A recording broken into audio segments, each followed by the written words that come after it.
రాష్ట్రంలో ముగిసిన election campaign జిల్లాల్లో 144 సెక్షన్ విధించిన కలెక్టర్లు.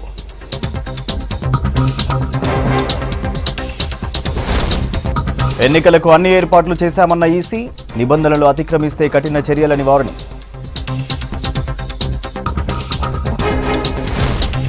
రాష్ట్ర వ్యాప్తంగా భారీగా కేంద్ర బలగాల మోహరింపు, విస్తృతంగా తనిఖీలు చేస్తున్న పోలీసులు. ఎన్నికలకు సొంతూళ్లకు పయనమైన సిటీ జనం, టోల్ గేట్ల దగ్గర భారీగా ట్రాఫిక్ జామ్.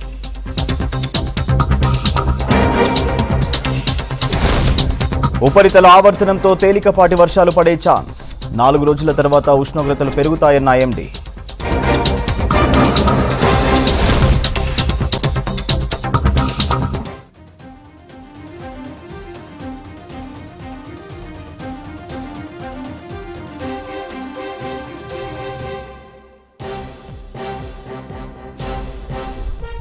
ఈరోజు సాయంత్రం 6 గంటల నుంచి రాష్ట్ర వ్యాప్తంగా 144 సెక్షన్ అమలవుతుందన్నారు సీఈఓ వికాస్ రాజ్. 13 అసెంబ్లీ సెగ్మెంట్లలో సాయంత్రం వరకు పోలింగ్ ఉంటుందని, మిగతా అన్ని నియోజకవర్గాల్లో సాయంత్రం 6 గంటల వరకు ఓటింగ్ నిర్వహిస్తామని తెలిపారు. ఒకచోట 4 కంటే ఎక్కువ వ్యక్తులు తిరగొద్దని సూచించారు. ఎలక్ట్రానిక్ మీడియాలో సాయంత్రం 6 గంటల తర్వాత ఎలాంటి ప్రచారం చేయొద్దని చెప్పారు. ఎగ్జిట్ పోల్స్ పై జూన్ 1 సాయంత్రం 6:30 గంటల వరకు బ్యాన్ ఉంటుందని చెప్పారు. ఎవరైనా రూల్స్ బ్రేక్ చేస్తే కఠిన చర్యలుంటాయన్నారు సీఈఓ వికాస్ రాజ్. మీకు తెలుసు 13th నాడు 7 o'clock మార్నింగ్ నుంచి పోలింగ్ స్టార్ట్ అవుతుంది. 13 అసెంబ్లీ సెగ్మెంట్స్లో 4 o'clock వరకు ఉంటుంది. మిగతా అన్ని అసెంబ్లీ సెగ్మెంట్స్లో అంటే బేసికలీ 116 మిగతా అసెంబ్లీ సెగ్మెంట్స్లో 6 గంటల వరకు ఉంటుంది. So I will start with the certain protocols. ఈ లాస్ట్ 48 అవర్స్కి కొన్ని నిబంధనలు ఉంటాయి. Political parties have to follow them. All election campaigning through public meetings has to come to a halt. So that is the most important issue. 144 CrPC లాగు చేస్తారు. DOs, CP's వాళ్ళ ఏరియాలో. దీని ప్రకారం not more than 4 people can assemble.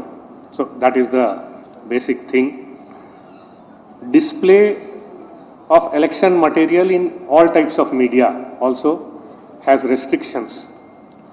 There will be a total ban on transmission of bulk SMS, election related bulk SMS. Conduct of exit poll and publication and dissemination of result మీద 6:30 PM on 1st of June వరకు ban ఉంటుంది. కొన్ని reports ఇప్పుడు కూడా మాకు వస్తున్నాయి that certain shops, certain companies, IT companies ఉండొచ్చు, వేరే కంపెనీస్ ఉండొచ్చు, ఆ 13th నాడు పెయిడ్ లీవ్ ఇస్తలేదు. సో నేను మీ ద్వారా వాళ్ళకి మళ్ళీ ఒకసారి instructions of ECI are very clear that the 13th has to be a paid leave. So anybody found violating these instructions, actions will be taken. దీంతో సహా ఈరోజు రాత్రి, రేపు రాత్రి very important from the point of view of monitoring the movement of various inducement related material, cash ఉండొచ్చు, liquor ఉండొచ్చు, all those things. అందుకనే entire machinery, flying squads ఉండొచ్చు, అఫ్కోర్స్ పోలీస్ టీమ్స్ ఉన్నాయి, వేరే ఎన్ఫోర్స్మెంట్ డిపార్ట్మెంట్స్ వాళ్ళ టీమ్స్ కూడా ఫీల్డ్లో ఉన్నాయి. వాళ్ళు కూడా కంటిన్యూస్గా రాత్రి దీని మీద నిఘా పెట్టుకోవాలి. ఎస్పెషలీ గ్రామాల్లో, weaker section areas low, vulnerable areas low, they have to continuously have a watch. Obviously loudspeakers are not permitted. Border area lo check posts inka konta alertness lo untudi so that no material is found crossing from this side to that side. Especially lorries, commercial goods vehicles will be checked for movement of this type of illicit things for use in election or to disturb the election. పేపర్లో advertisement రేపు ఎల్లుండి రావాలంటే దానికి MCMC clearance తీసుకోవాలి. అది రాష్ట్రంలో లోక్సభ ఎన్నికల ప్రచారం ముగిసింది. ఎల్లుండి ఉదయం 7 గంటల నుంచి సాయంత్రం 6 గంటల వరకు పోలింగ్ జరగనుంది. ఇప్పటికే రాష్ట్ర వ్యాప్తంగా 144 సెక్షన్ అమల్లోకి వచ్చింది. నలుగురి కంటే ఎక్కువ గుమిగూడితే చర్యలు తప్పవని ఎన్నికల అధికారులు హెచ్చరించారు. మొత్తం 35,809 పోలింగ్ కేంద్రాల్లో నిఘా కట్టుదిట్టం చేశారు.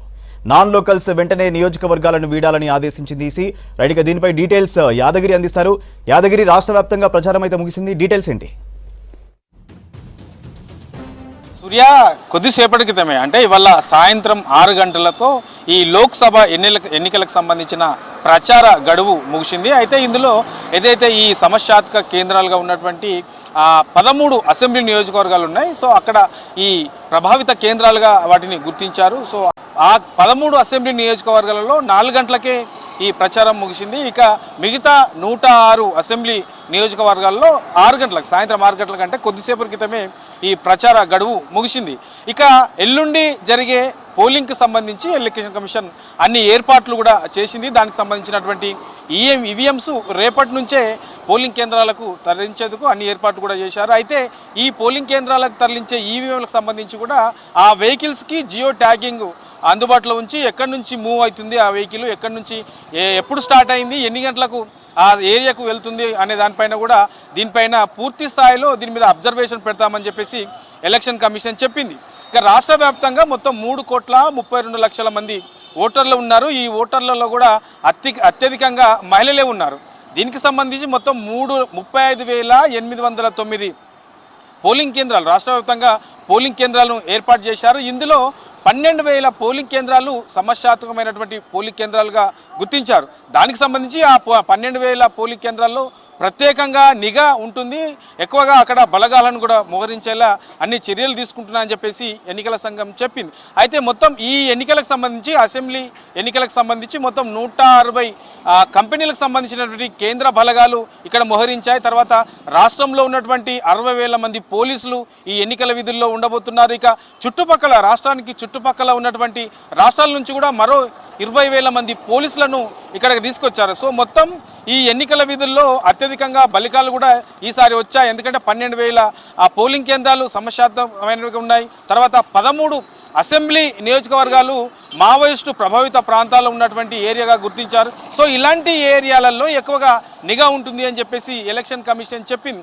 ఇక ఇవాళ సాయంత్రం తర్వాత ఏదైతే ఈ మద్యం పంపిణీ కానీ, డబ్బుల పంపిణీ కానీ, లేదంటే వస్తువుల రూపంలో పంపిణీ అనేది ఈ 48 గంటల్లో కొంత ఎక్కువగా చేసే అవకాశం ఉంటుంది. అలాంటి దాన్ని కట్టుదిట్టం చేసే విధంగా నిఘా అనేది ఎక్కువగా పెట్టాము. ఈ 48 గంటలు పూర్తి స్థాయిలో ఈ బలగాల నిఘాతోని ఎలక్షన్ కమిషన్ ఉంటుంది. దానికి సంబంధించి ప్రత్యేకంగా అబ్జర్వర్లను కూడా నియమించారు కాబట్టి సో ఎక్కడ కూడా ఈ మద్యం పంపిణీ, తర్వాత ఈ డబ్బుల పంపిణీ అనేది ప్రభావితం ఎక్కువగా చూపించే విధంగా ఉండకుండా వాటిని కట్టుదిట్టం చేసే విధంగా జాగ్రత్తలు తీసుకుంటున్నామని చెప్పేసి ఎన్నికల సంఘం చెప్పింది. అయితే ఇక ఎలక్షన్ విషయానికి వస్తే మనకు ఎల్లుండి జరిగే ఎలక్షన్కి ఉదయం 7 గంటలకు ఈ పోలింగ్ అనేది ప్రారంభం కాబోతుంది, 6 గంటలకు ముగుస్తుంది. అయితే వాస్తవానికి ముందుగా నిర్ణయించిన డేట్ అయితే 5 గంటల వరకే, సాయంత్రం 5 గంటల వరకే ఈ పోలింగ్ టైం ఉండే. కానీ ఈ ఎండలు ఎక్కువగా ఉండడం కారణంగా ఈ మధ్యాహ్నం టైంలో ఎక్కువగా ఓటర్లు రారు కాబట్టి దాన్ని అన్ని పార్టీలకు సంబంధించినటువంటి నేతలు కూడా ఎలక్షన్ కమిషన్ను కోరారు, రిక్వెస్ట్ పెట్టారు.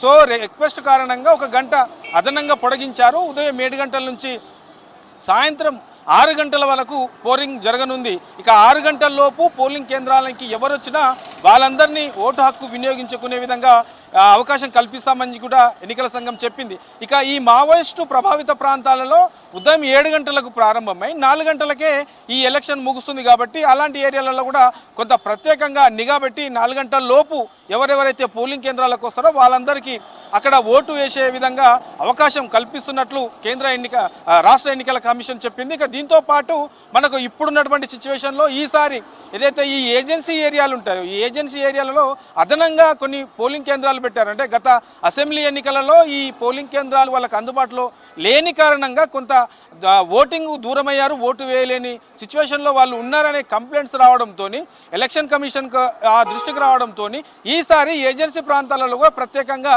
ఈ మొబైల్ పోలింగ్ కేంద్రాలను కూడా అక్కడ అందుబాటులో ఉంచుతున్నారు. ఇందులో 3 పోలింగ్ కేంద్రాల విషయానికి వస్తే ఈ ఏజెన్సీ ఏరియాలో కొత్తగా పెట్టే పోలింగ్ కేంద్రాల్లో ఒక పోలింగ్ కేంద్రంలో 10 మంది, ఇంకో పోలింగ్ కేంద్రంలో 12, ఇంకో పోలింగ్ కేంద్రంలో 14, ఇట్లా 10, 12, 14 ఇంతమంది ఓటర్లు ఉన్న దగ్గర కూడా ప్రత్యేకంగా ఈ పోలింగ్ కేంద్రాలను ఏర్పాటు చేశారు. ఇక ఈసారి ఈ అసెంబ్లీ ఎన్నికలతో పోల్చుకుంటే పార్లమెంట్ ఎన్నికల విషయానికి వస్తే ఇక్కడ ఎప్పుడు కూడా పోలింగ్ పర్సెంటేజ్ అనేది చాలా తక్కువగా నమోదవుతుంది. సో ఈసారి అది కొంత పెంచే విధంగా ఎన్నికల కమిషన్ ప్రయత్నం చేసింది, అవగాహన కార్యక్రమాలు కూడా చేశారు.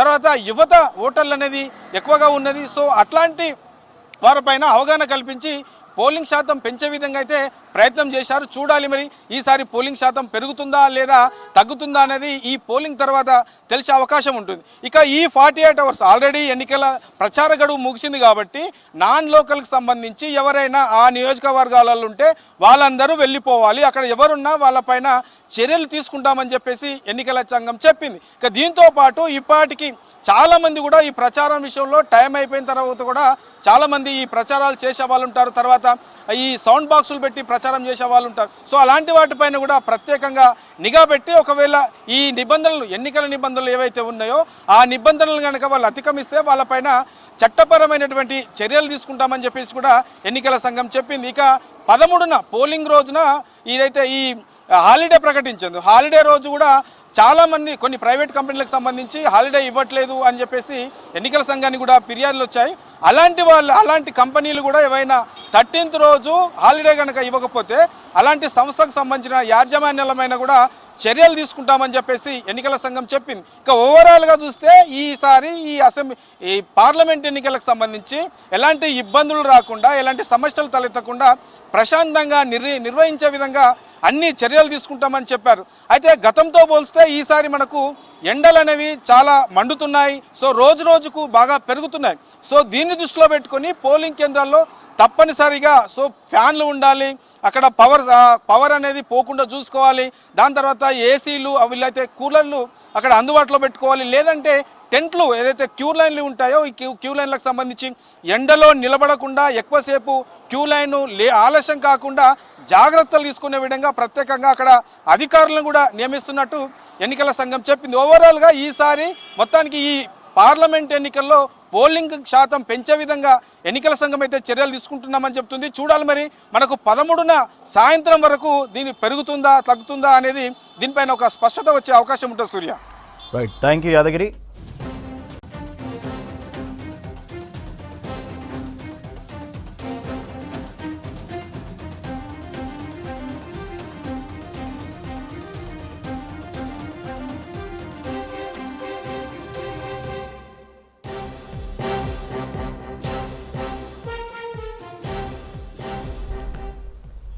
రాష్ట్రంలో ఎన్నికల ప్రచారం ముగిసింది.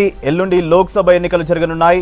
ఎన్నికల ప్రచారాన్ని మొత్తం భుజాన వేసుకుని కాంగ్రెస్ అభ్యర్థుల తరపున ప్రచారం చేశారు సీఎం రేవంత్. ఏప్రిల్ 6న తుక్కుగూడ సభ వేదికగా ఎన్నికల శంఖారావాన్ని పూరించారు. అక్కడే ఏఐసీసీ మేనిఫెస్టో రిలీజ్ చేసింది. అప్పటి నుండి వరుసగా ఎలక్షన్ క్యాంపెయిన్ చేశారు రేవంత్. మొత్తం 27 రోజులు 57 సభలు, కార్నర్ మీటింగ్లలో పాల్గొన్నారు సీఎం. రాష్ట్రంలో ఎన్నికల ప్రచారంలో పాల్గొన్నారు ఏఐసీసీ ప్రెసిడెంట్ మల్లికార్జున ఖర్గే, రాహుల్, ప్రియాంక, శశి థరూర్.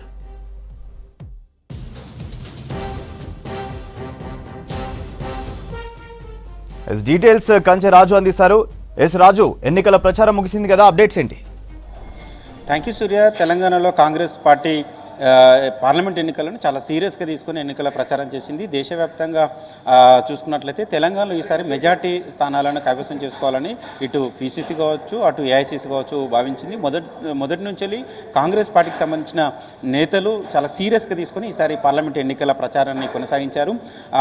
గత నెల ఏప్రిల్ 6న తుక్కుగూడలో భారీ బహిరంగ సభ పెట్టి ఏఐసీసీ మేనిఫెస్టో విడుదల చేసింది. దేశవ్యాప్తంగా 5వ తారీఖు నాడు మేనిఫెస్టో విడుదల చేసినప్పటికీ 6వ తేదీన ఏప్రిల్ 6న బంకుగూడలో భారీ బహిరంగ సభ పెట్టి తెలుగులో ఆ మేనిఫెస్టోను విడుదల చేశారు. ఇక ఆ రోజు నుంచి వెళ్ళి తెలంగాణలో పార్లమెంట్ ఎన్నికలకు సంబంధించి ప్రచారానికి శంకారావం పూరించారు. ఇక ఆ రోజు నుంచి వెళ్ళి వరుసగా ఆయా నియోజకవర్గాల్లో పార్లమెంటు పరిధిలో ఎన్నికల ప్రచారం కొనసాగిస్తున్నప్పటికీ 17వ తారీఖు నుంచి ఏప్రిల్ 17 నుంచి సీఎం రేవంత్ రెడ్డి వరుసగా ఎన్నికల ప్రచారంలో పాల్గొన్నారు.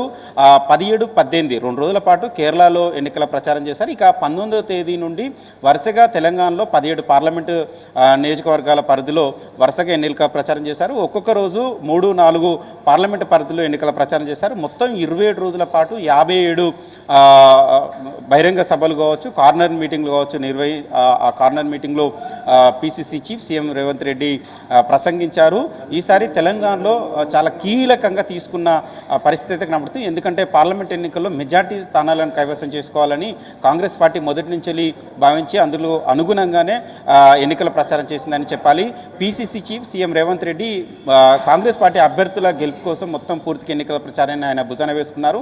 సీనియర్ నాయకులకు, మంత్రులకు ఒక్కొక్క పార్లమెంట్ నియోజకవర్గాన్ని అప్పచెప్పి ఇన్ఛార్జిగా బాధ్యతలు ఇచ్చారు. అయితే సీనియర్ నేతలు కావచ్చు, మంత్రులు కావచ్చు ఆ పార్లమెంట్ పరిధిలో ఎన్నికల ప్రచారం చేస్తే సీఎం రేవంత్ రెడ్డి మాత్రం అన్ని నియోజకవర్గాల్లో ఎన్నికల ప్రచారం చేశారు. చాలా కీలకంగా ఈసారి ఎన్నికల ప్రచారం చేశారు. అయితే తెలంగాణ కూడా ప్రత్యేక మేనిఫెస్టోను కూడా పిసిసి విడుదల చేసింది. ఎందుకంటే కేంద్రంలో కాంగ్రెస్ పార్టీ అధికారంలోకి వస్తే తెలంగాణలో కూడా విభజన చట్టంలోని హామీలతో పాటు మరికొన్ని హామీలు కూడా నెరవేరుస్తామని కూడా హామీ ఇవ్వడం జరిగింది. మొత్తం 23 అంశాలతోని మేనిఫెస్టోకు సంబంధించి విడుదల చేశారు. సో ఇది ఇలా ఉంటే ఈసారి ఎన్నికల ప్రచారంలో ప్రధానంగా 2 అంశాలు బేస్ చేసుకుని ఎన్నికల ప్రచారం సాగిందని చెప్పాలి. ఎప్పుడైనా ఇప్పటివరకు జరిగిన 17 పార్లమెంట్కి సంబంధించిన ఎన్నికలు చూసుకున్నట్లయితే హామీలు మేనిఫెస్టోలను బేస్ చేసుకుని ఎన్నికల ప్రచారం ఆయా పార్టీలు చేసేది. కానీ ఈసారి మాత్రం మేనిఫెస్టోలు, హామీలను, అభివృద్ధి అంశాలను పక్కన పెట్టి రాజ్యాంగం, రిజర్వేషన్ అంశం ఎజెండాగా చేసుకొని రాజకీయ పార్టీలు ఎన్నికల ప్రచారం చేశాయి. ప్రధానంగా తెలంగాణ నుంచే ఆ అంశం తెరపైకి వచ్చింది. PCC chief CM Revanth Reddy చేసిన కొన్ని వ్యాఖ్యలు దుమారం రేపాయి, దేశవ్యాప్తంగా చర్చనీయంగా మారాయి. పార్లమెంట్ ఎన్నికల వేళ చాలా రచ్చరేపాయి. సో ఈ నేపథ్యంలో అంటే బీజేపీ మళ్ళీ కేంద్రంలో అధికారంలోకి వచ్చినట్లయితే రాజ్యాంగాన్ని రద్దు చేస్తుంది, అదేవిధంగా రిజర్వేషన్లను ఎత్తివేస్తారని ఆయన చేసిన కామెంట్స్ దేశవ్యాప్తంగా చర్చ జరిగాయి. అదే బేస్ చేసుకుని ఎన్నికల ప్రచారం సాగింది. తెలంగాణలో కాంగ్రెస్ పార్టీ తరఫున ఎన్నికల ప్రచారానికి ఏఐసిసి నేతలు కూడా తెలంగాణ ఎన్నికల ప్రచారానికి వచ్చారు. ఏఐసిసి ప్రెసిడెంట్ మల్లికార్జున ఖర్గేతో పాటు రాహుల్ గాంధీ, ప్రియాంక గాంధీ, శశి థరూర్ కూడా తెలంగాణ ఎన్నికల ప్రచారంలో పాల్గొన్నారు.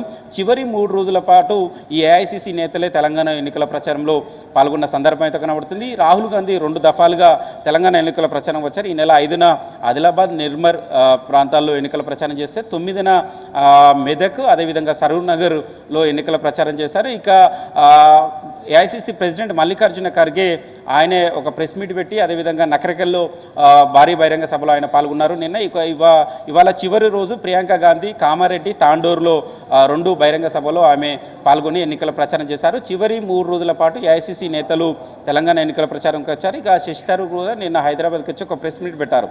కానీ పూర్తిగా PCC chief CM Revanth Reddy ఈసారి పార్లమెంట్ ఎన్నికలను చాలా సవాలుగా తీసుకుని ఎన్నికల ప్రచారం చేశారు. తెలంగాణలో మొత్తం 17 పార్లమెంట్ స్థానాలకు 14 పార్లమెంట్ స్థానాలను కైవసం చేసుకుంటామని కూడా కాంగ్రెస్ నేతలు పదే చెప్తూ వచ్చారు.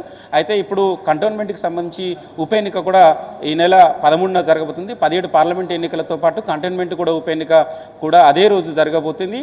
అయితే ప్రధానంగా ఈసారి రిజర్వేషన్ల రద్దు, రాజ్యాంగం పైన అంశాలపైనే ఈసారి ఎన్నికల ప్రచారం హోరాహోరీగా జరిగింది. అటు బీజేపీ కావచ్చు, కాంగ్రెస్ కావచ్చు, ఈ 2 ప్రధాన పార్టీల మధ్యనే ఎన్నికల ప్రచారం హోరెత్తింది. అటు బీజేపీ అగ్రనేతలు కావచ్చు, ప్రధాని మోదీ, అమిత్ షాలు కూడా తెలంగాణకు వచ్చి భారీగా ఎన్నికల ప్రచారం చేశారు. PCC chief CM Revanth Reddy పైన టార్గెట్ చేసుకుని విమర్శలు చేయడం ఇవన్నీ జరిగాయి. అంతేకాదు ఇక్కడ అమిత్ షా తెలంగాణ ఎన్నికల ప్రచారంలో భాగంగా వచ్చినప్పుడు అమిత్ షా చేసిన కొన్ని కామెంట్స్ సంబంధించి కొంత వీడియో ఎడిట్ చేసి ప్రచారం చేశారు. దానికి కాంగ్రెస్ పార్టీ కారణం అంటూ కూడా బీజేపీ అగ్రనాయకత్వం కూడా చాలా ఆగ్రహం వ్యక్తం చేసింది. ఢిల్లీ పోలీసులు కూడా ఇక్కడ కాంగ్రెస్ వారియర్స్, సోషల్ మీడియా వారియర్స్తో కావచ్చు, అదేవిధంగా సీఎం రేవంత్ రెడ్డికి సమన్లు జారీ చేశారు, కేసు ఫైల్ చేశారు. నార్త్ ఇండియాలో కూడా కొంతమంది నేతలపైన కూడా కేసులు ఫైల్ అయ్యాయి, కొంతమందిని కూడా అదుపులోకి తీసుకొని విచారించారు. సో ఈసారి 18వ పార్లమెంట్ ఎన్నికలు చాలా ప్రతిష్టాత్మకంగా ఇటు బీజేపీ కావచ్చు, కాంగ్రెస్ కావచ్చు తీసుకొని ఎన్నికల ప్రచారం చేశాయి. ప్రధానంగా దక్షిణ భారతదేశంలో తెలంగాణలో చాలా ఎక్కువగా ఈ అగ్రనేతలు ఏఐసిసి కాంగ్రెస్ సంబంధించిన నేతలు కావచ్చు, అదేవిధంగా బీజేపీ అగ్రనేతలు కావచ్చు చాలా ఎక్కువగా ప్రచారం చేశారు. సో వాడి వేడిగా అయితే జరిగినాయి. సో మొత్తానికైతే ఇవాళ సాయంత్రం 6 గంటలతో ఎన్నికల ప్రచారం అయితే ముగిసింది. సూర్య. Thank you Raju.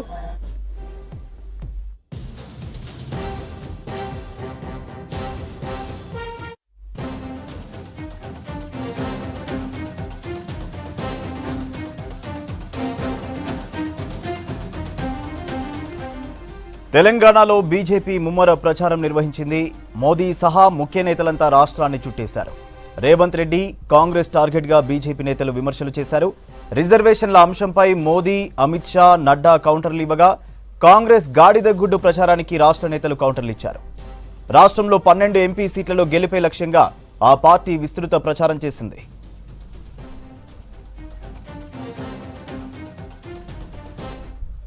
Details Srinivas అందిస్తారు. శ్రీనివాస్, రాష్ట్రంలో బీజేపీ ప్రచారం ఎలా సాగింది? సూర్య, ముఖ్యంగా భారతీయ జనతా పార్టీ దక్షిణ భారతదేశంలో ఎక్కువగా సీట్లు సంపాదించాలనేటువంటి ఉద్దేశంతో ప్రచారాన్ని ఓరెత్తించిందని చెప్పాలి. అటు కాంగ్రెస్, బీఆర్ఎస్ కంటే ముందుగానే భారతీయ జనతా పార్టీ వాస్తవానికి ప్రచారంలో కూడా దిగింది. అయితే ఒక 3 అంశాలు మనం చెప్పుకోవాలి. ఒకటి ఏంటంటే భారతీయ జనతా పార్టీకి చాలా అంశాలు కలిసి వచ్చేటువంటి అవకాశం ఉండే. రాజకీయ విశ్లేషకులు కూడా ఇదే అంశాన్ని చెప్పారు. ఎందుకంటే రాముడు ప్రాణప్రతిష్టకు సంబంధించినటువంటి అంశం కావచ్చు, ఆర్టికల్ 370 రద్దు కావచ్చు, తర్వాత త్రిబుల్ తలాకు అంశం కావచ్చు ఉపయోగించుకోవాలనుకున్నది భారతీయ జనతా పార్టీ, మరోవైపు మహిళా రిజర్వేషన్లకు సంబంధించిన అంశం కావచ్చు, తర్వాత ఇతర అంశాలు భారతీయ జనతా పార్టీ ఈ 10 ఏళ్ల కాలంలో తీసుకున్నటువంటి నిర్ణయాలు కానీ చేపట్టినటువంటి అభివృద్ధి కార్యక్రమాలు ఇవన్నీ కూడా కేంద్ర ప్రభుత్వ సంక్షేమ కార్యక్రమాలు ఇవన్నీ భారతీయ జనతా పార్టీకి ఈజీగా ఈ పార్లమెంట్ ఎన్నికల్లో అడ్వాంటేజ్ అనుకున్నారు. అది తెలంగాణలో కూడా వర్కౌట్ అవుతుంది అనుకున్నారు. కానీ ఫస్ట్ బీజేపీ నేతలు ప్రచారం నిర్వహించినప్పుడు అన్ని అంశాలు చెప్పారు. అయోధ్య రామ మందిరం, రాముడిని ప్రాణప్రతిష్ఠ చేశాం, తర్వాత పలానా నిర్ణయాలు తీసుకున్నామని చెప్పారు. అట్లనే ప్రచారం సాగుతూ వస్తుంది. So suddenly CM Revanth Reddy ఎప్పుడైతే రిజర్వేషన్ల రద్దు అంశం తెర మీదకి వచ్చిన తర్వాత భారతీయ జనతా పార్టీ వాస్తవానికి ప్రచారంలో డిఫెన్స్లో పడింది. అటు రాజకీయ విశ్లేషకుల్లోనూ ముఖ్యంగా ఎస్సీ, ఎస్టీ, బీసీ వర్గాల్లోనూ దీని మీద అనుమానాలు వచ్చాయి. నిజంగానే ముఖ్యమంత్రి రేవంత్ రెడ్డి చేసినటువంటి కామెంట్స్ ఇవి కరెక్టేనా, నిజంగానే 400 సీట్లు భారతీయ జనతా పార్టీకి రావాలన్నటువంటి టార్గెట్ పెట్టడం వెనక ఈ రిజర్వేషన్ల రద్దు అంశం ఉందన్నటువంటి విషయాల మీద పెద్ద ఎత్తున ప్రజల్లో చర్చ జరిగింది. జాతీయ స్థాయిలో కూడా దీని మీద చర్చ జరిగింది. అప్పుడు భారతీయ జనతా పార్టీ డిఫెన్స్లో పడింది. అప్పటి వరకేమో ఇందాక మనం చెప్పినట్టుగా రామ జన్మభూమి అంశం, త్రిబుల్ తలాక్ అంశం, ఆర్టికల్ 370 అంశం, తర్వాత మహిళా రిజర్వేషన్ బిల్లుకు సంబంధించినటువంటి అంశాలు, తర్వాత దేశ భద్రత, సమగ్రత, ఇతర దేశాలతో ఉన్నటువంటి దౌత్య సంబంధాలు ఇవన్నీ కూడా భారతీయ జనతా పార్టీ చెప్పుకుంటూ వచ్చింది. ఎప్పుడైతే రేవంత్ రెడ్డి ఈ అంశాన్ని లేవనెత్తారో, ఈ అంశాన్ని ప్రజల్లోకి తీసుకువెళ్లారు, దాంతో భారతీయ జనతా పార్టీ డిఫెన్స్లో పడి మిగతా మోడీతో సహా భారతీయ జనతా పార్టీలో ఉన్నటువంటి అగ్రనేతలందరూ కూడా మోడీ, అమిత్ షా, జేపీ నడ్డా, బీజేపీ సంబంధించినటువంటి బీజేపీ పాలిత ముఖ్యమంత్రులు కావచ్చు, కేంద్ర మంత్రులు దాదాపుగా 15 మంది వరకు వచ్చారు ఈ ప్రచారానికి. ముఖ్యమంత్రులు అయితే దాదాపుగా ఒక డిప్యూటీ సీఎంతో కలిపితే 7 వచ్చారు ప్రచారానికి. వీళ్ళందరూ కూడా రిజర్వేషన్ల రద్దు అంశం భారతీయ జనతా పార్టీ చేయదు అని అంశాన్నే ప్రస్తావించారు. మిగతా అంశాలన్నీ పక్కకు వెళ్ళాయి. రిజర్వేషన్ల రద్దు అంశం తెర మీదకి వచ్చింది. భారతీయ జనతా పార్టీ వాస్తవానికి డిఫెన్స్లో పడింది. చాలామంది రాజకీయ విశ్లేషకులు కూడా ఇదే అంశాన్ని ప్రస్తావించారు. కాంగ్రెస్ పార్టీ ఎజెండా ఫిక్స్ చేసింది రేవంత్ రెడ్డి, ఆ తర్వాత బీజేపీ ఏమో డిఫెన్స్లో పడి దానికి సమాధానం ఇస్తూ వస్తుంది. ఇక మరోవైపు గాడిద గుడ్డు అంశము భారతీయ జనతా పార్టీ ముందు నుంచి చెప్తూ వస్తుంది. తెలంగాణ రాష్ట్రానికి దాదాపుగా 10 లక్షల కోట్లు ఇచ్చామన్నటువంటి విషయాన్ని కిషన్ రెడ్డి పీపీటీ ద్వారా కూడా ప్రజలకు చెప్పేటువంటి ప్రయత్నం చేశారు. మొత్తం ఏ అంశాలకు, ఏ రంగాలకు కేంద్ర ప్రభుత్వం నిధులు ఇచ్చింది అన్నటువంటి విషయాల మీద చాలా క్లారిటీగా చెప్పారు. కానీ ఇవి ప్రజల్లోకి వెళ్ళేటువంటి సందర్భంలోనే ముఖ్యమంత్రిగా రేవంత్ రెడ్డి మరోసారి ఈ గాడిద గుడ్డు అంటే తెలంగాణకు బీజేపీ గాడిద గుడ్డు ఇచ్చిందనేటువంటి ఏదైతే సెటరిక్ అంశాన్ని తీసుకున్నారో దాంతో మరోసారి అటు కిషన్ రెడ్డి కానీ, బండి సంజయ్ కానీ, లేదంటే లక్ష్మణ్ కానీ, డీకేఆర్న కానీ, అరవింద్ కానీ మిగతా నేతలందరూ కూడా మళ్ళీ రేవంత్ రెడ్డి ఈ గాడిదగుడ్డ అంశం కాంగ్రెస్ పార్టీ తీసుకొచ్చినటువంటి అంశానికి కౌంటర్ ఇచ్చుకోవాల్సిన అంశం వచ్చింది. అంటే ఒకటి రిజర్వేషన్ల రద్దుకు సంబంధించినటువంటి అంశం మీదనే మొత్తం బీజేపీ వర్సెస్ కాంగ్రెస్ అన్నట్టుగా నేతల మధ్య మాటల యుద్ధం జరిగింది. తర్వాత ఈ మధ్య కాలంలో ఒక వారం క్రితం గాడిదగుడ్డు అంశం చర్చకు వచ్చినప్పుడు మళ్ళీ కాంగ్రెస్ వర్సెస్ బీజేపీ అన్నట్టుగా బీజేపీ నేతలు ప్రెస్ మీట్లు పెట్టారు, పబ్లిక్ మీటింగ్లో కౌంటర్లు ఇచ్చుకోవాల్సినటువంటి పరిస్థితి వచ్చింది. మొత్తానికి భారతీయ జనతా పార్టీ 12 ఎంపీ సీట్లను టార్గెట్గా పెట్టుకుంది. 32% ఓట్లు రావాలి.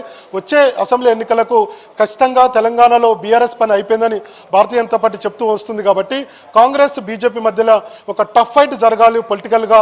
సో ఆ వాతావరణం ఏర్పడాలని భారతీయ జనతా పార్టీ ఏదైతే అనుకుందో, సో కొంత రిజర్వేషన్ల రద్దు అంశం, అట్లనే గాడిదగుడ్డు అంశం కావచ్చు, లేదంటే ముఖ్యమంత్రి సో విస్తృతంగా పర్యటించి రేవంత్ రెడ్డి పెట్టినటువంటి కార్నర్ మీటింగ్స్ కావచ్చు, వీటన్నిటికీ భారతీయ జనతా పార్టీ కొంత డిఫెన్స్లో పడి వాటికి కౌంటర్ ఇచ్చుకోవడానికి ఎక్కువగా సమయం కేటాయించామనేది భారతీయ జనతా పార్టీలో కూడా చర్చ ఉంది ముఖ్య నేతల మధ్య.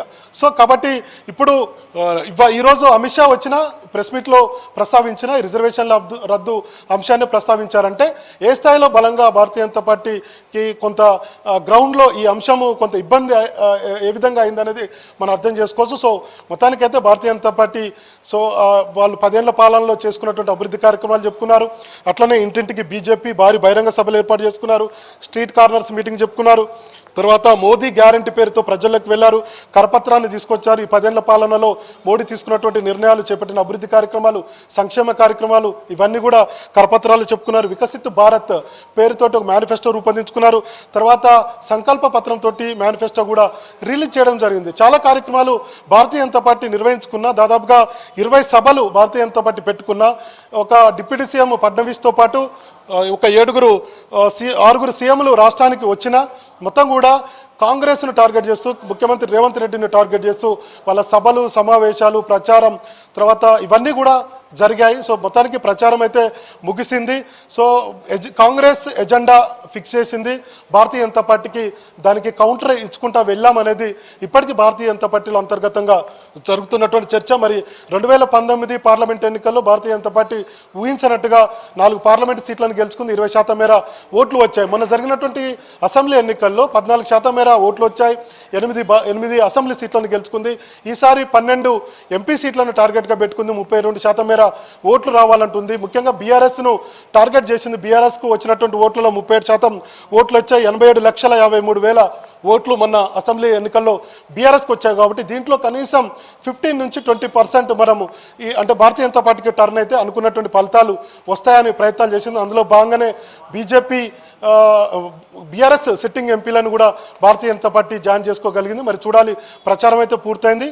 సో ఎల్లుండి పోలింగ్ జరగబోతుంది, జూన్ 4న ఫలితాలు వస్తాయి. మరి ప్రచారానికి ప్రాధాన్యత ఇచ్చి భారతీయ జనతా పార్టీ వైపు ప్రజలు ఉంటారా, లేదంటే కాంగ్రెస్ పార్టీ ఫిక్స్ చేసిన ఎజెండా కావచ్చు, రిజర్వేషన్ల రద్దు అంశం కావచ్చు, గాడిదగుడ్డు అంశం కావచ్చు, ఇవన్నీ కూడా వీటి భారతీయ జనతా పార్టీకి ఏమైనా మైనస్ అవుతాయి అనేది మనం చూడాల్సినటువంటి అవసరం ఉంది. Surya. Right, thank you Srinivas.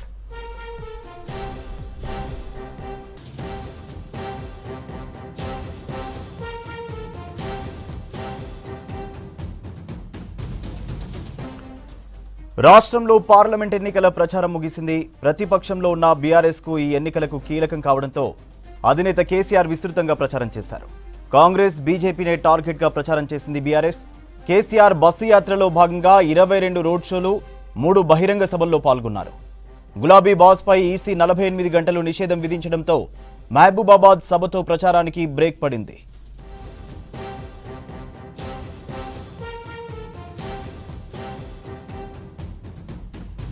Details Satyam అందిస్తారు. Satyam, over to you. Surya, BRS party ప్రతిపక్షంలో ఉండడంతో ఇక గత అసెంబ్లీ ఎన్నికల్లో ఆ పార్టీ అధికారం కోల్పోవడంతో ఈసారి అధికారం పోయిన తర్వాత మొదటి పార్లమెంట్ ఎన్నికలు కావడంతో బీఆర్ఎస్ పార్టీకి జీవన్మరణ సమస్యగా కూడా పార్లమెంట్ ఎన్నికలని చెప్పొచ్చు. ఈ ఎన్నికలు చాలా కీలకంగా బీఆర్ఎస్ పార్టీ తీసుకుంది. గత ప్రభుత్వం బీఆర్ఎస్ పార్టీ అధికారం కోల్పోయిన తర్వాత మొదటిసారి వస్తున్న పార్లమెంటు ఎన్నికలను ఎదుర్కోవడానికి బీఆర్ఎస్ పార్టీ మొదటి నుంచి కూడా ఆ పార్టీలో ఉన్న అసంతృప్తులను ముందుగా చక్కదిద్దే ప్రయత్నం చేశారు. అభ్యర్థులను ముందుగా ప్రకటించే ప్రయత్నం చేసినా కూడా నేతలంతా కూడా కాంగ్రెస్ పార్టీలోకి రావడంతో అభ్యర్థులు అనౌన్స్ చేసిన అభ్యర్థులు కూడా కాంగ్రెస్ పార్టీ రావడంతో పార్టీలో ఉన్న సీనియర్ నేతలను పార్టీ ముందుగా అభ్యర్థులను ప్రకటన చేసింది. ఆ తర్వాత ఆ పార్టీ వర్కింగ్ ప్రెసిడెంట్ కేటీఆర్, అదేవిధంగా మాజీ మంత్రి హరీష్ రావు ఇద్దరు ప్రచార బాధ్యతలు పార్టీని చక్కదిద్దే ప్రయత్నం చేసినా ఫలించకపోవడంతో ఇక పార్టీ అధినేత కేసీఆర్ రంగంలో దిగారు. ఆయన నేరుగా బస్సు యాత్ర నిర్వహించి 22 రోడ్ షోలు అదేవిధంగా 3 బహిరంగ సభల్లో ఆ పార్టీ అధినేత కేసీఆర్ పాల్గొన్నారు. ఆయన ప్రతి పార్లమెంట్లో సాయంత్రం కార్నర్ మీటింగ్తో పాటు అక్కడే బస్ చేసి ఆయన పార్టీలో ఉన్న అసంతృప్తులను, పార్టీలో ఉన్న విభేదాలకు సంబంధించి వారిని చక్కదించే ప్రయత్నం చేశారు. ఆయా నియోజకవర్గాల్లో పార్టీలో ఉన్న అసంతృప్తులను ఆయన ఈ పార్లమెంట్ ఎన్నికలపై ప్రభావం పడకుండా ఆ పార్టీ అధినేత కేసీఆర్ ప్రయత్నం చేశారు. ఆయన మహబాద్ పార్లమెంటు నియోజకవర్గంలో ఆయన ప్రచారం చేసిన వెంటనే 48 గంటల పాటు ఆయనపై ఎన్నికల కమిషన్ నిషేధం విధించింది. దాంతో 2 రోజుల పాటు ఆయన ప్రచారానికి దూరంగా ఉన్నారు. ఆ తర్వాత ఆయన మళ్ళీ ప్రచారంలో పాల్గొని అన్ని నియోజకవర్గాల్లో ప్రధానంగా జాతీయ అంశాలు కాకుండా ప్రాంతీయ అంశాలనే ఈసారి బీఆర్ఎస్ పార్టీ ఎన్నికల ప్రచారం చేసింది. ఆ పార్టీ బలంగా ఉన్న అంటే తెలంగాణ అంశము, తెలంగాణ సెంటిమెంటు, దాంతోపాటు రైతుల రుణమాఫీ అనే అంశాన్ని తెరమ తీసుకొచ్చింది. ఇంకా ప్రజల్లో మరింత చర్చ జరిగే విధంగా జిల్లాలను గత ప్రభుత్వం కొత్తగా ఏర్పాటు చేసిన జిల్లాలను కాంగ్రెస్ ప్రభుత్వం రద్దు చేసే ప్రయత్నం చేస్తుందంటూ కూడా ప్రచారం చేసింది. ఆ తర్వాత మరోవైపు ఆ party working president KTR greater హైదరాబాద్పై ఆయన దృష్టి పెట్టి ఆయన ప్రచారం నిర్వహించారు. గ్రేటర్ హైదరాబాదును ఆయన యూటీ చేస్తుంది, బీజేపీ కాంగ్రెస్ అధికారంలోకి వస్తే హైదరాబాదును తమ తెలంగాణలో ఉండకుండా యూటీ చేస్తుంది, కేంద్రపాలిత ప్రాంతం చేస్తున్నట్టు కూడా ఆయన ప్రచారం చెప్పిన బీఆర్ఎస్ పార్టీ గతంలో ఉన్న జోష్ ప్రస్తుతానికి ఈసారి ఎన్నికల ప్రచారంలో కనిపించకపోయినా పూర్తిగా party working president KTR greater Hyderabad పరిధిలో ఉన్న 4 పార్లమెంటు స్థానాల్లో ఆయన ప్రచారం నిర్వహించారు. ఇక మాజీ మంత్రి హరీష్ రావు పూర్తిగా మెదక్ పార్లమెంటు టార్గెట్గా ఆయన ప్రచారం చేశారు. ఇక కరీంనగర్, భువనగిరి ఈ 3 పార్లమెంట్లలో హరీష్ రావు పూర్తిగా ప్రచార బాధ్యతలు తీసుకొని హరీష్ రావు ఎన్నికల ప్రచారం నిర్వహించారు. ఇక ఎప్పటిలాగే కేసీఆర్ కుటుంబంలో ఉన్న ఈ కీలక నేతలు 3 అంటే అధినేత కేసీఆర్, అదేవిధంగా కేటీఆర్, మాజీ మంత్రి హరీష్ రావు ఈ 3 పూర్తిగా ప్రచార బాధ్యతలు నిర్వహించారని చెప్పొచ్చు. పార్టీలో ఉన్న అసంతృప్తులను చక్కదించే ప్రయత్నం చేశారు. ఇక జాతీయ స్థాయిలో కంటే కూడా కేంద్రంలో అధికారంలో ఉన్న బీజేపీని, కాంగ్రెస్ పార్టీల కంటే కూడా రాష్ట్రాల్లో అధికారం ఉన్న కాంగ్రెస్ పార్టీని టార్గెట్ చేస్తూ ప్రచారం చేశారు. కాంగ్రెస్ పార్టీ అధికారంలోకి వచ్చిన 100 రోజులు అమలు చేస్తున్న 6 గ్యారంటీలకు సంబంధించి తెలంగాణ ప్రజల్లో చర్చ పెట్టే ఒక ప్రయత్నాన్ని బీఆర్ఎస్ పార్టీ చేసింది. ఇచ్చిన హామీలు అమలు చేయలేదంటూ కూడా పదే ఆరోపణలు చేయడం ద్వారా ఇటు కాంగ్రెస్ బీఆర్ఎస్ పార్టీల నేతల మధ్య ఈ ఎన్నికల ప్రచారంలో మాటల యుద్ధం కొనసాగించవచ్చు. ఇక మాజీ మంత్రి హరీష్ రావు ఈ రుణమాఫీ అనే అంశాన్ని, కాంగ్రెస్ ప్రభుత్వం ఇచ్చిన హామీని అమలు చేయలేదనే అంశాన్ని ఎన్నికల ప్రచారంలో ఒక అస్త్రంగా వాడుకున్నారు. వెంటనే కాంగ్రెస్ పార్టీ మంత్రులు అదేవిధంగా ముఖ్యమంత్రి రేవంత్ రెడ్డి స్పందించి ఆగస్టు 15 లోపు ఈ రుణమాఫీని 2 లక్షల రుణమాఫీని అమలు చేస్తాం, అమలు చేయకపోతే హరీష్ రావు, అమలు చేస్తే మాజీ మంత్రి హరీష్ రావు తన ఎమ్మెల్యే పదవికి రాజీనామా చేయాలనే ఒక సవాల్ను కూడా కాంగ్రెస్ పార్టీ తీసుకుంది. ఇక ఓవైపు హరీష్ రావు, మరోవైపు పార్టీ వర్కింగ్ ప్రెసిడెంట్ కేటీఆర్తో పాటు ఆ పార్టీ అధినేత కేసీఆర్ పూర్తిగా ఎన్నికల ప్రచార బాధ్యతలు నిర్వహించారు. కానీ పార్టీలో గతంలో ఉన్న జోష్ ప్రస్తుతానికి పార్లమెంట్ ఎన్నికల్లో కనిపించలేదు. ఇది చాలా అత్యంత కీలకమైన ఎన్నికలు కావడంతో బీఆర్ఎస్ పార్టీ తన పరువును దక్కించుకునే ఒక ప్రయత్నాన్ని చేస్తుంది. కానీ ఎన్ని స్థానాలపై పార్టీ దృష్టి పెడుతుంది, ఆ పార్టీలో ఇంటర్నల్ అంతర్గత చర్చ ఏం జరుగుతుంది అనే అంశం పాటు బీఆర్ఎస్ పార్టీలో నేతల మధ్య మాత్రం అంతర్గతంగా జరుగుతున్న చరిత్ర వారికి మాత్రం గుబులు రేపుతుందని చెప్పొచ్చు. కానీ ఇప్పుడు ఆ పార్టీ అధినేత కేసీఆర్ తీసుకున్న నిర్ణయము, బస్సు యాత్ర ఆ పార్టీలో కొంత జోష్ కనిపించిందనే ఒక ధీమా బీఆర్ఎస్ పార్టీలో కనిపిస్తుందని చెప్పొచ్చు. ఇక రేపు జరగబోయే పార్టీ పోలింగ్ అంశాన్ని పార్టీ ఏ విధంగా మేనేజ్ చేస్తుంది, పోలింగ్ బూత్ సంబంధించిన కార్యకర్తలు లేదంటే డివిజన్ల వారీగా ఉన్న నేతలను ఏ విధంగా పార్టీ మేనేజ్ చేస్తుంది, పార్టీ వ్యూహం ఏ విధంగా ఉండబోతుంది మాత్రం బీఆర్ఎస్ నేతలంతా కూడా చాలా ఆసక్తిగా చూస్తామని చెప్పొచ్చు. Right, thank you Satyam.